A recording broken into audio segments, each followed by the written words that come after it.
Hello and welcome to Pop Off, Sis! The show where we talk about life, current events, and, well, ourselves. I'm your co-host, Lydia. And I'm your co-host, Margot. Welcome to this week's episode. Welcome back, you guys. Hello, everyone. It's been a minute. Several minutes. Perhaps even an hour. Margot, I missed you. I missed you, Lydia. Listen, guys, if you didn't know, all of our winter break episodes were pre-recorded, so Lydia and I haven't seen each other since we recorded the last episode, maybe even? I think so. So, like, towards the beginning of December. Oh, my gosh. So, it's February now. Oh, my God. So, it's been too long. I missed you. We kind of, like, caught up before, but I feel like, I don't know, we need to catch everyone up on us. Oh, yeah, for sure. How was your break? What did you do? It was good. It was very uneventful, but in the best way. Like, I told you I was going to Netflix all break, and I did that for the most part, but I was productive. I started the job hunt. Oh, my God. So much. And I spent a lot of good time with family. Did I go anywhere? I feel like I didn't go anywhere, but it was just like a lot of good family time. Yeah, lots of good wholesome fun. But you went somewhere, and I want to hear, how was your freaking trip? It was amazing. It was really great. So I went to Vienna and Prague with one of my good friends, Emma. Shout out Emma Scottson. Hey, girl. And she and I are just really, like, odd people. We're very bizarre, and it's just, we haven't been able to spend more than like 3 days together since we were in summer camp together in high school. So it was really nice. We ate a lot of really delicious food. We went out. We went out in Prague to this club that everyone said, it's a 5-floor club. Each floor has a different theme. Everyone hyped it up, made it out to be so great. We went on a Tuesday night, but I figured since it was winter break, it would still be popping. It was our last night there, and we get there, and there is nothing worse than a 5-story club when there's only 30 people in the whole club, because then every floor just seems like ghost town. But we laughed about it so hard. We made our own fun. But yeah, it was very dead. But it was a great time. I ate so much. I drank so much. And it was just a wonderful experience. Wow. So from Prague, you went to Paris, right? Paris. And then I spent the holidays with my family there, Your family. How was that? It was good. Paris at Christmas time. Oh, you can't beat it. You go home to your family in Paris. I know. It's pretty crazy. It's just so cool. Is it cold? Is it wintertime there? Yeah. It was, 40s, 50s. Wow. More like 40s. It was pretty cold, but it was nice. My brother brought his girlfriend, so it was her first time in Europe. Wow. So that was exciting. I love doing touristy things, so I will take any excuse to, go to the Eiffel Tower for the millionth time. Although it's really sad. So they installed these new kind of gates around. It's glass. I guess it's just glass installation around the Eiffel Tower. You used to just be able to walk under freely, and now there's all this security to even go in. What? And I guess they must have done that in the last year, because I was there before and it wasn't there. And I guess it's supposed to be permanent. It makes me so sad. So that means, but you can still go up in the Eiffel Tower. Yeah. So you just have to go through have to go through security. Wow. Which is, I don't know, it's weird. Especially because you're used to it being open. Yeah, you just stroll along under it. I wonder, does that, well, it's glass, but I was like, if you take pictures in front of it. Yeah, usually people take pictures from further away anyways, because it's so big, you got to get that far away angle. Right. Across the street, there's this palace thing it was only built, I think, in the 1920s for the World Exhibition that was in Paris. But it's this really beautiful building that they call a palace, but it's not, and it has museums in it. But anyways, so across the street, it's called Trocadero, and that's usually where people take their pictures, because you can get the whole Eiffel Tower. Got it. So in it, yeah. Where you go. And is I'm scared to say it. Say it. The Arc de Triomphe Yeah. I don't know. Is that near the Eiffel Tower? Or is that yeah, so it's not too far. So you just have to walk down the Champs-Élysées. Oh, and that's where so pretty when she said it. That's like a river, right? No, the river is the Seine. The Champs-Élysées are like the famous streets in Paris that lead to the Arc de Triomphe, because like the Arc de Triomphe is a circle, and there's just a bunch of streets that lead up to it, and those streets usually they all have the really bougie stores, you know. That's where you'll find your Louis Vuittons, your Gucci's, your La Durée, which is the first French macaroons and all that. Yeah, very bougie. Oh, so cool. Like a lot of people go to Paris and just Europe for the holidays, and like I noticed they still do the locks on that bridge. Yeah. And I just think that's cool. Well, they're starting to get rid of them, though. Well, they had a citywide ban. They take them, at one point, I knew even years ago they would remove them every year. Like, yeah, because it started damaging the bridge so bad. So they didn't want the bridge to collapse. Yeah. But people started doing it on other bridges. So people don't really know which one is the lock bridge now. I think it's fine as long, like, if you went to the bridge before they took them off, I mean, it was insane. There was no space to get another lock on there. Wow, and these are really old bridges. So it does affect them. But yeah, it's a cute thing. I can't lie, that's kind of cute. It's like, oh, we put our little lock on there. But then it's like, if you break up, you know your lock's on there forever. Well, not anymore, but I know it's kind of like a bad omen. Yeah. But well, I'm glad you had fun. I'm glad you had fun. I wish I could have gone with you. I know. Packed you in my suitcase. Wow. One day. Un day. I don't know how you say it. wait. Un jour. Yeah! Woo! 10 points for the win. Did I conjugate right? I don't know. What is it? Like verb, subject, verb agreement in French? Because in Spanish it's switched. Oh, yeah. Don't ask me. Okay. Listen, I was in French school way too long ago.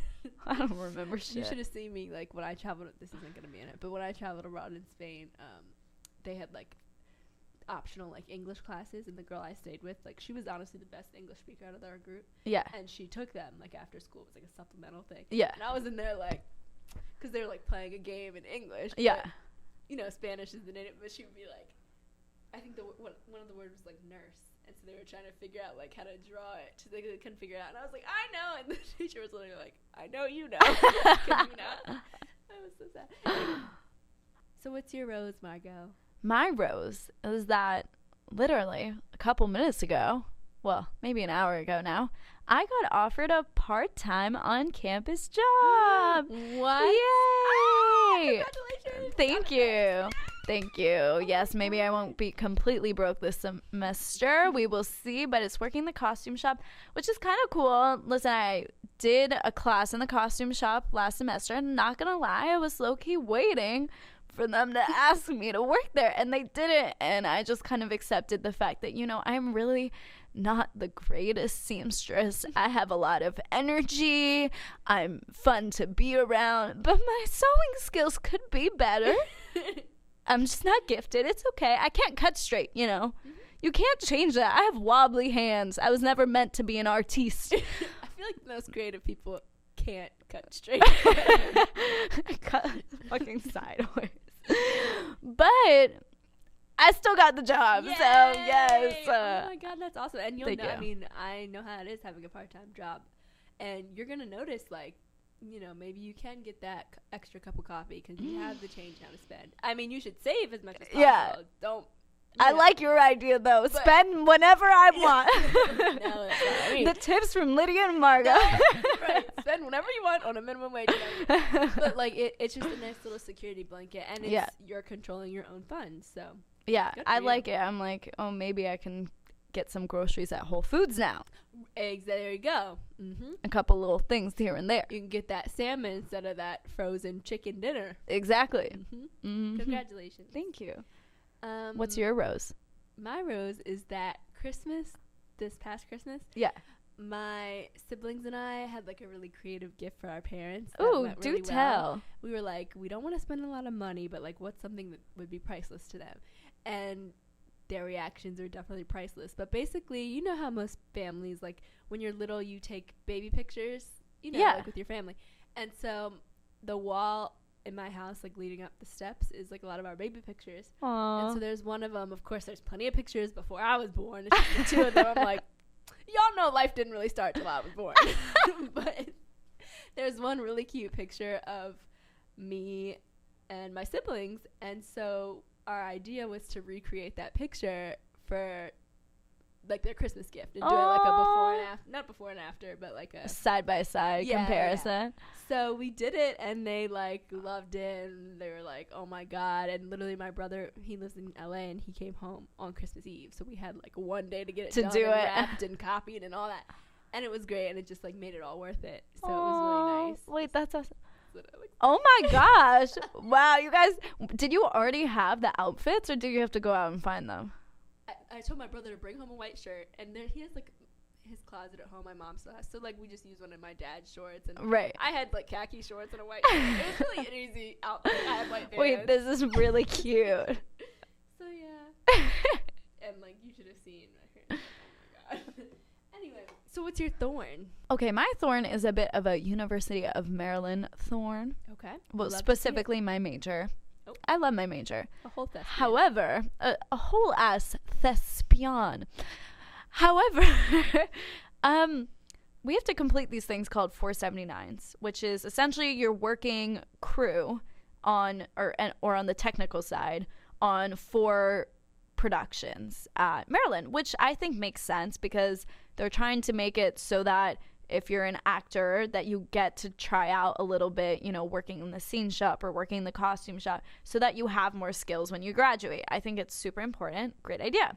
However, there are 2 types of 479s you can get. One is that you work 45 hours during the semester in one of the shops. What's cool about Maryland is we have our own scene shop, our own costume shop, all of our shops are on campus, prop shop, everything. So that's pretty cool. 45 hours is 1 credit. It's not terrible, but you know, you have to make time for it. But you can only do 2 of those. The other option is that you have to work crew on a show. So for 3 weeks, you know, the week before opening, which is the dress rehearsals and all that, and then the 2 weeks that the show runs, you have to work on the show. Fine, right? Well, you have to be there 5 to 11 p.m. every single day, except for Mondays. Well, that's only on the weekdays. And then on the weekends, you can have up to, 6, 7, 8 hours of having to be there. But it only still counts for 1 credit. And I think I calculated it once, and it was like 145 hours or something versus 45, and you're still only getting 1 credit. Wow. Yeah. And you have to, you don't have an option. You have to do 2 of these, 2 of the working on the shows. And it just doesn't make sense to me. I don't understand. It doesn't seem fair. For 1 credit, and it's for your major. It's for your major. You have to do it. Crazy. Because literally I was thinking, what did you say, 145? That's 3 internship credits. I mean, listen, I might have been exaggerating. It's probably more like 120 hours. But still. That's a lot.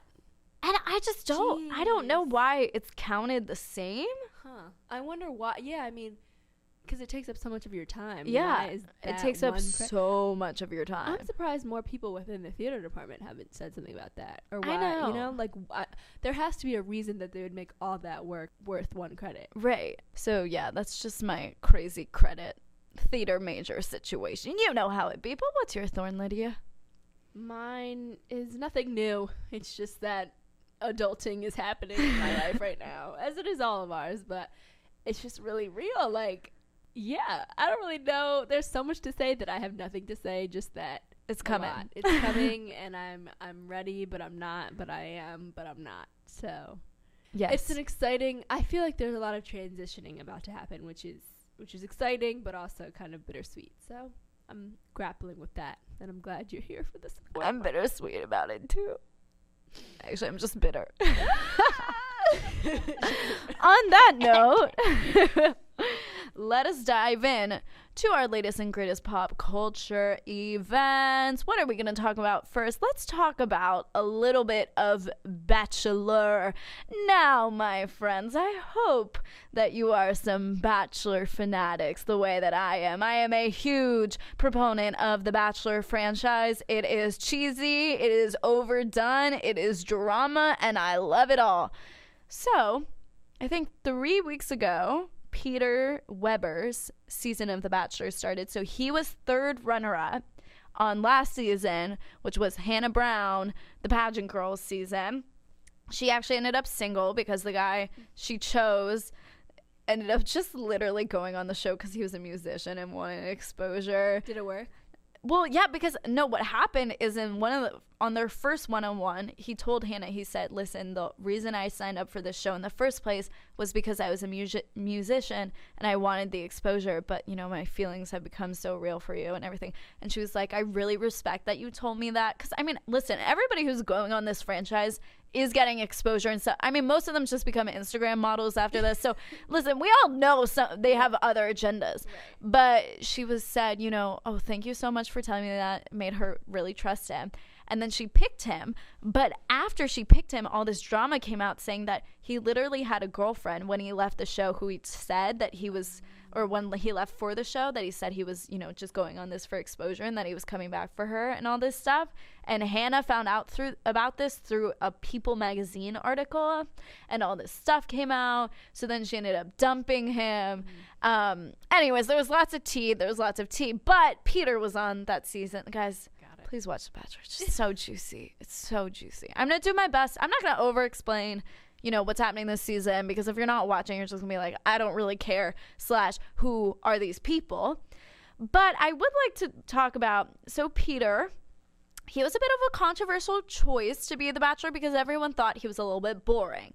Everyone said this is going to be a boring season because when he was on Hannah's season, you didn't really learn much about him. I mean, you usually don't learn that much about the contestants anyways because the focus is on, you know, The Bachelor, The Bachelorette.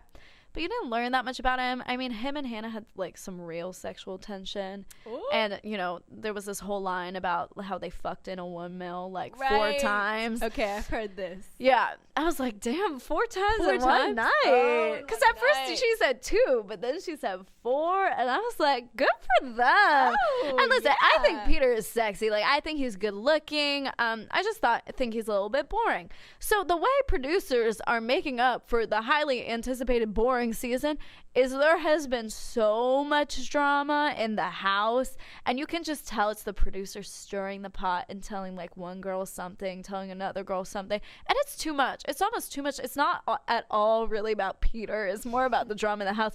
You know, maybe they edited it that way because Peter was just too boring, but it's a lot. But this is what has been really rubbing me the wrong way about Peter, is that, you know, the whole point of this show is he's like dating 30 women at once, whatever. The whole thing is maddening, right? It's insane. Nobody actually goes on there because they want to get married. But he says the same shit to every girl. And most bachelors don't do this. Like, you can tell their favorites or whatever. But he literally tells every girl, he's like, this just feels right. And, you know, I can see a future with you. And I really feel something. And I'm like, he's leading like 19 women on. I seriously think he's made them all think that they're going to be engaged at the end. I feel like that ruins his credibility. Like, I feel like then he doesn't like any of them. And there was a situation a couple seasons ago where this guy said, I love you to both his final girls. He had 2 final girls, and he said, I love you to both of them, and then picked one, and the other girl was like, well, why would you tell me you love me but then, you know, not choose me? And that was a big deal. And I feel like we're gonna have another situation like that with Peter. I mean, he just tells the girls everything. I mean, I think when it gets down to the wire, especially when it gets down to like final 4, he's just gonna be telling them all the same thing.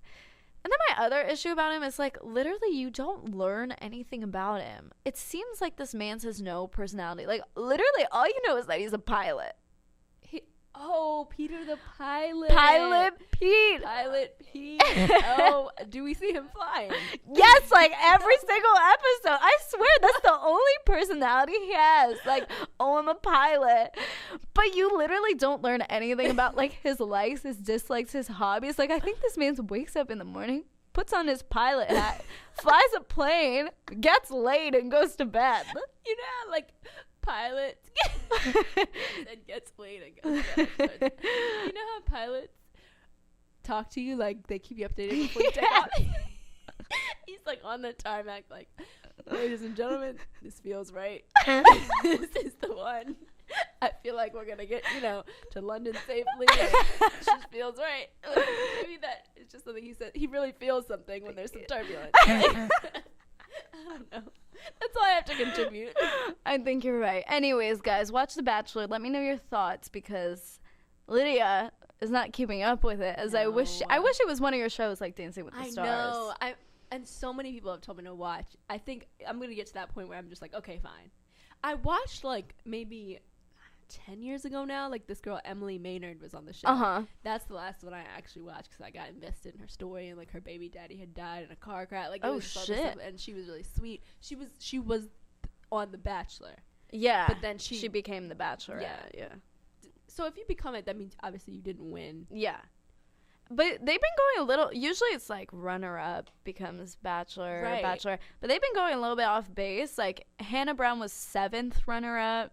Oh. But people just really liked her. Oh. And, I mean, I guess Peter was 3rd runner-up, so that's not that far. But then Hannah comes on and is like, I want you. I feel like I made the wrong decision. But here's the thing. On national television, she asked out her runner-up, and so Peter was literally like, I thought about to be your 3rd choice. No. Like, you pick somebody else, you ask somebody else out on a date, and although low-key I kind of want them to be together, but that's just because I'm like, so she's right now Hannah is single. She's single. Well, I think it all also happened before she won Dancing with the Stars, so she's doing good. Since I watched Dancing with the Stars, that's the only reason I knew about her, and then I saw that she had come on the premiere of the new season of Bachelor. I was like, she wins a show and she thinks she can just go back to all her other shows and stunt. No. It was just like, I think it was during filming of Dancing with the Stars, and she had a day off, and it was her birthday, and producers were like, come do this. You know, the producers are always trying to stir the pot. And then she like fucking sobs on screen, and I'm just like, anyways, it's gonna be a crazy season. Buckle up. In your plane. Strap in. Feels right. That feels right because Peter is leading us down that tarmac. That was a great summary. That was great. That was a great way to end it. Wow. Hilarious. Thank you. We'll be watching or Googling or not. synopses online. Okay. Really quickly, I just want to mention, because we're not going to give it much clout because who cares, because the Ravens are not a part. But this little thing called the Super Bowl happened yesterday. And obviously, when we film this, when me and Margot are filming this, it hasn't happened yet. But I know it's either obviously Kansas City won or the 49ers won. 49ers. It's a lot of red. San Francisco. Yes. KC. Kansas City. Yes. Kansas City Chiefs and the San Francisco 49ers. And it's a lot of, they both have like red and white colors. San Francisco has gold. Oh, I'm not going to be able to pay attention. Right. So no one cares, honestly, because Ravens aren't in it. And the Patriots aren't in it, and people are shook about that. Weren't they? Didn't they get out in the first round? Oh, yeah. They got out. They did not get any kind of bye or anything. They got out in the first round. Bye, Tom Brady. And now people are saying Tom might leave because I guess his contract is up or whatever. But Ravens next year, just wait.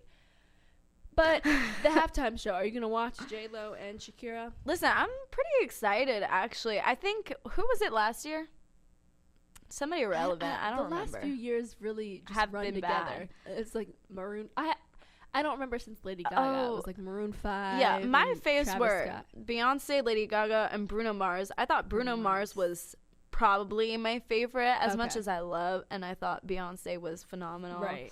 But yeah, the last few years they had I remember Coldplay and Katy Perry, and they just have not had good choices. But I think it's also been linked to the whole Colin Kaepernick stuff. People are turning it down. I think Nicki Minaj did turn it down one year. Yeah, I just love too that Beyonce. Well, she's been on a couple times because she was part of Bruno's, I think, but then she had her own. Yeah, and when she did her own, that was the year the Ravens were in it, and I just love it because it was like Beyonce was our with the halftime Ravens when we won.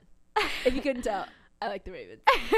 But just tea about this J-Lo Shakira thing, because unpopular opinion, I don't think J-Lo can hold it on her own. I mean, obviously Shakira's going to be there, but you don't think she can? I think Shakira could hold it on her own.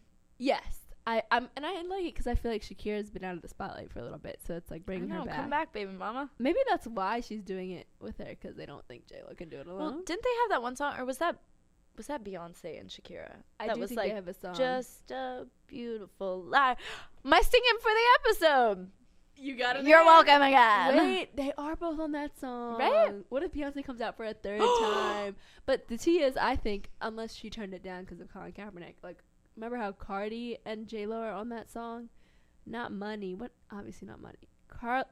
Cardi B and J-Lo have a song together. They do? With a rapper. With someone like a maybe that'll be the surprise guest. So what if Cardi comes out? I just feel like that would help her. I don't know why I'm blanking on the song, but this is what I think they're gonna do. I think they're gonna make it like a big dance spectacle. Okay. I think there's just gonna be like a bunch of dancers and a bunch of like lights and colors and like that kind of thing. I don't think J-Lo is actually gonna sing that much. Definitely will be lip sync, I'm sure. Oh yeah. Dinero, that's the name of the song. Dinero, that song. And also it's in Miami, and so it's like the Latin flavor, and Cardi is Latina, that makes sense. So that could also make sense. I don't know. So, I guess we'll see. We'll see. By this time, it'll already have happened. But I hope it lives up to expectations. I don't have that many expectations. That's true. No expectations. So true. Okay. Also, just wanted to mention, if you haven't already seen that, Justin Bieber has a new documentary out on YouTube. It's going to come out like weekly. So interesting. The first episode already aired, and I don't know. I love to love him. Like, right. I don't have issues with him. What does he even do now? Because he hasn't. Is he even making music? I mean, he released. Oh my God, "Yummy" is the worst fucking song ever. It's so I'm stupid, like, the lyrics. But it's catchy, which is what I hate. love Rihanna. But it reminds me of Werq. Yes. It's just like one of those songs where it's like there's no real substance and it's just catchy and it's just made to be. They girl, you got that yummy, that yummy, that yummy, yummy. There was like no heartfelt thing behind it. It's like, let's make a hit. And it doesn't even need to have a heartfelt thing. Like, it's just so boring. Like, I've heard this song a million times before by other very mediocre artists. And I think Justin Bieber actually has a good voice. Me too. And, like, I've liked his songs in the past. So I'm like, give us some good shit. You have access to the best singer-songwriters in the entire world. If you can't write your own song, fucking get somebody else's. It's not that hard for you. I feel like we could have written "Yummy." I know. Like, it's really not that hard. But yeah, he is like this documentary. Like in the trailer for it, he revealed that he's going on a tour this summer. He's going to these stadiums, and he's like has an album coming. Gotcha. And he's been gone for a couple years because of like health issues. So this is like his big return. He got married or whatever. He got a wifey. And then Taylor Swift also has a new documentary out on Netflix. Yeah, called Miss Americana that I'm interested to watch. I definitely want to watch that. I saw that in the trailer it talks about how her dad, like just how everyone was really fearful of when she came out, like in support of, where is she from? Politics. Yeah, she came out for like a senator or congressman or whatever that was Democratic. Okay. And I remember, everyone was like, where has Taylor Swift been? She's never said anything about it. And I remember seeing in the trailer it was kind of about how everyone kind of told her not to have a political side. Taylor Swift gets a lot of hate, but I'm not gonna lie, I kind of love her. Oh, you do? No, I definitely used to be I was never a Swiftie, but like, I liked her early music. Now, her music's not my favorite, but I really respect her. Right. Like, for I what think she stands for and what she's gone through. Yeah, and just, she's made it really far. She started off as like the cookie cutter sweetheart, and now she's transformed. Then she, the last tour she was on, she was like the bad girl, the snake or whatever. And she's kind of taking control of her image, which I think is remarkable. And whether you like her or not, she's fucking successful as hell. Right, exactly. It's like all these reality stars and all these people that have these millions of dollars for quote unquote no talent. It's like, you got to respect their hustle and that they made it to where they made it. Right. But yeah, like you said, I'm excited to see in the documentary like how she goes in depth about this whole transition from keeping her mouth shut to being outspoken to being to literally writing political songs. True. Very interesting. So let's talk about some awards. Some award season. Jinx. Okay, Golden Globes done, passed. Did you watch? I did. I think I watched clips. I didn't watch. Okay. I saw little bits and pieces. Here's my qualms with it. First of all, the only reason there wasn't like a hashtag Oscars so white, Golden Globe so white this year was because I think the only person, well, no, there was Awkwafina who was nominated, and there was Cynthia Erivo for Harriet. Oh, okay. And I think that was it. So that's still not, yeah. Wow, I didn't think about that. But my biggest issue with the Golden Globes and now the Oscars is that, well, first of all, that's bad enough. But Greta Gerwig, who made Little Women, and 2 years ago, I think it was, she made Lady Bird, which are both films that have come into such high acclaim, have, you know, had amazing reviews. Every year that she's come out with a movie, the actresses have been nominated for Golden Globes and, you know, Oscars, and maybe the stories have in the books and everything, but not the director. And I'm like, listen, the actresses are great. They're phenomenal. I love Saoirse Ronan. I think she's fucking legendary. Her performance wouldn't have been what it was without the director. And all the directors this year are white male men who are making like the same stories. Also, Once Upon a Time in Hollywood keeps winning, and I'm like, that is Tarantino's worst movie. At me, I stand behind it. It's his worst film yet. Like, yes, Brad does a great job, Leonardo does a great job. The movie itself is not very good. And like the Joker and stuff, I'm just like, come on, you guys. It's time for some change. And even if it wasn't Greta, you know, there have been so many amazing movies made by women this year. You can't tell me that none of them are award season worthy, you know, but that fucking The Irishman, where it is another Robert De Niro film where he's playing, you know, a gangster, whatever, mafia, whatever. Or, you know, 1917, which is another World War I movie. I was like, yes, you're right. It's just, you know, I'm not saying those movies are bad, but I'm saying that you can't tell me that those are more worthy than films that are telling new stories and new voices, and then I have women directing them. But none of the films this year that were directed by women were good enough. It feels like art imitating life, like in real life. Like, you know, in politics especially, it's all about how a lot of things are old white men and things are changing. And it's like we're seeing that in media still, too. And media, I think, you know, generally Hollywood is considered like a liberal body and like very left. But it's mirroring politics in a lot of ways. So. Oh, for sure. And I think it just, you know, after the Me Too movement and all of that Harvey Weinstein shit, like, I think we've learned we can have some women in power. It's not such a bad thing. Ugh, that is just so crazy, like, how far we still have to go. And I know that we got to keep trekking up that mountain. Right, exactly. We may not know how high that mountain is, but we can't go backwards. We can't fall. We can't fall. But on a lighter note within award seasons, I know you are too. I am just like, I'm probably the biggest Awkwafina fan. Like, I just love her. I love comics. I love diversity. I love all of that. And she, to me, is just like, I don't know.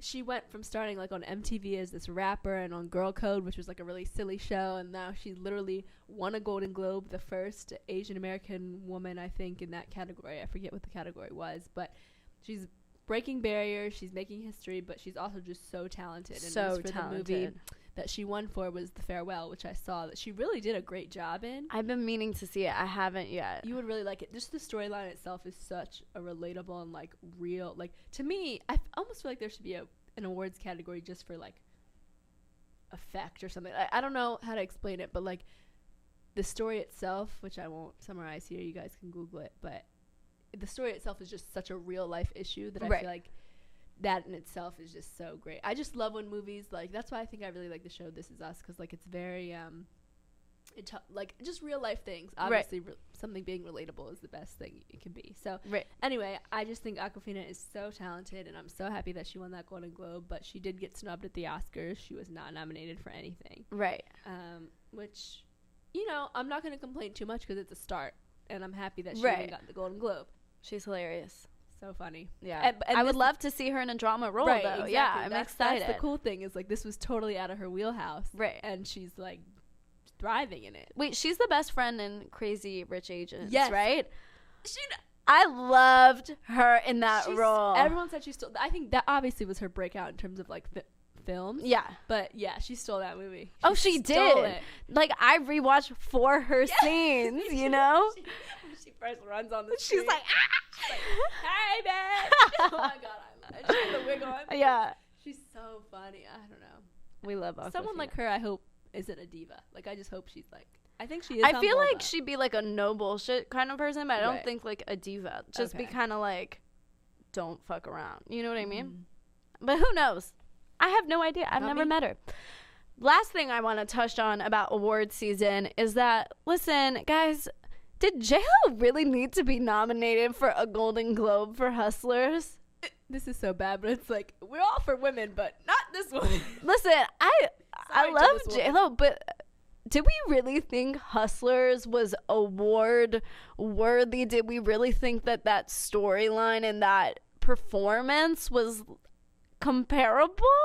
I've asked people about it, and, like, they're kind of, like, defending why, but I just don't see it. Like, yeah, exactly. The storyline itself, they're playing, like, not that hard of characters to play, like, a sexy, confident woman. I mean, of course, she got on that pole and did the damn thing. Yeah. At 50 years old. Right. Amazing. But, like, that. I know. I'm like, did she really have to dig that deep? I mean, yes, I think there's, like, a scene or two where she's crying, but I'm like, I don't know. I didn't watch that movie and was like, oh, wow. Walked away thinking, wow, what an incredible job did J-Lo do. Or, Keke Palmer, Lily, whatever. Yeah, Lily Reinhart. And, why am I blanking? Lizzo, Cardi. Who else is in it? Constance Wu. Yes, thank you. I was like, why am I blanking? I didn't walk away thinking either of them really, you know, stole a show, made me sympathetic, I mean, obviously I was kind of sympathetic to the scenario, but it's just, to me, it was just not, it's a fun movie, you know, but I think it's just a movie where they put a lot of stars in there so that it would get views. Exactly. I don't think it's award worthy. I mean, honestly, I haven't seen all of J-Lo's films, but she does a lot of, like, rom-coms, you know, lighthearted, not that deep stuff, and I don't think that Hustlers was her breakout for this big Oscar-worthy drama role. That's what I was thinking. Like, if you just think about how long she's been acting, and, like, this is the movie that she's getting acclaim for, it's like, well, back in, like, the late 90s, she did Selena, which is a great movie. Right, yes. And I don't know if she won any awards, but I think it was nominated for Yeah, stuff. yeah, like, I remember that. To me, is closer to something. Yes, for sure. That makes more sense, but, like, right. Other than that, I feel like this is considered one of her biggest movies, and it's, like, I really like Made in Manhattan. Love Made in Manhattan, just for the fashion and the love. And I know. Made in Manhattan, and I like Monster-in-Law too, which is like a random funny movie she does. Oh yeah, and there's The Wedding Planner. Right. I actually she does all like the '90s like rom-com classics, but Hustlers for me is not on the same level as The Farewell, even though I didn't see it. You don't have to see it, and you know. And I know it's better. It's Savage Seconds o'clock, ladies and gentlemen. Ready, set, pop. Okay, I recently had to book a couple flights for traveling, obviously, because that's what you book a flight for. But I'm so fed up with how quickly prices change for flying. Like, there needs to be student discounts. Like, it goes up and down. It's not fair. It's bad enough that I'm missing class. I don't need my wallet to hurt. Reward me for being a world traveler, okay? Thank you. Okay, let me just say something to these damn NYC tourists. Why do you need a suitcase that is the size of a hallway to walk through New York City streets? Don't you do any research before you go to New York City? I am trekking through the city. I am trying to make my appointments, and your damn suitcases are holding up everybody. So you know what? Leave the big-ass suitcases at home. Take a backpack. You don't need much. And just enjoy the city. You don't need 10 fur coats for one trip. Thank ya. All right, let's get some quotes out there. All right, so my quote today is it's trying to get me motivated for the semester because it's going to be a little crazy in the beginning. So my quote is by Alex L., and it is, work harder than you think you did yesterday. You better work. Just kidding. We really want to do an ASMR episode. Yeah. What are your thoughts and feelings? I think we should get an ASMR artist. Whoa. On it, and they can like teach us how to do ASMR. My quote is by Jim Rohn, and it says, "How long should you try? Until." Thank you for joining us for another great episode. Thank you. We shall see you in 2 weeks. Bye. And that is our show. Thank you so much for joining us. Make sure to follow us on Instagram at popoffsis.podcast and our personal accounts at Lydia__Parker and at mtrouvé. Be sure to check out all of our episodes at popoffsis.wixsite.com/website. Thanks for listening. And we'll see you next time.